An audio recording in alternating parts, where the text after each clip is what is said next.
Okay, so here's a video on my next exercise in foundational groundwork, which will be the disengagement of the hindquarters.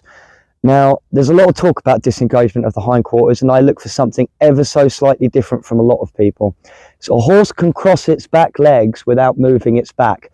So for me, when they disengage the hindquarters, I want to focus a bit of energy on the rib cage, because I want them to bend through the rib cage, get that lateral flexion, and then cross over. So it's going to look a little something like this. So I'm going to ask them to walk on and walk round me. And this isn't lunging, so I'm not after anything special.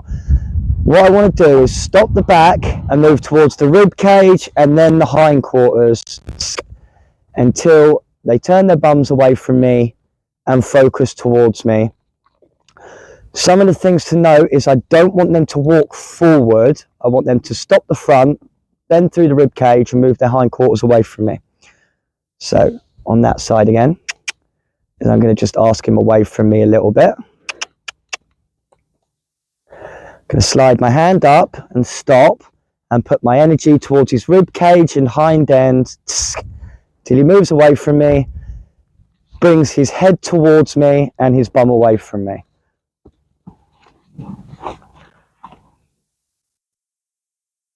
And I don't want him to do that either.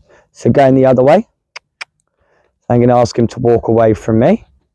Slide my hand up to stop and then put my energy towards his back end and his rib cage until he crosses over. Now, if he doesn't go all the way round to face me again, I'm going to walk towards him and push that hindquarters and rib cage away from me a little bit more until I get what I want. And that's how I slowly improve my disengagement of the hindquarters so that he uses his whole body rather than just crossing his hind legs and swinging his face towards me. So going back the other way. It's the slide up of the hand, stop the front end, and really make it obvious. So if I wanted to be really strict, I could have kept pushing that hindquarters around until he actually faces me head on rather than at an angle. This is a horse that's just coming back into work. He's only been back in work for a very short amount of time.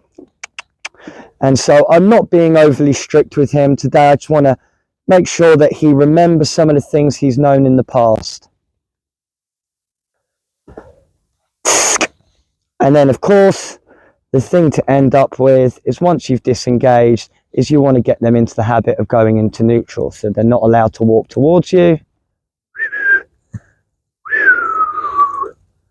And we want them to lower the head and take a deep blow like that.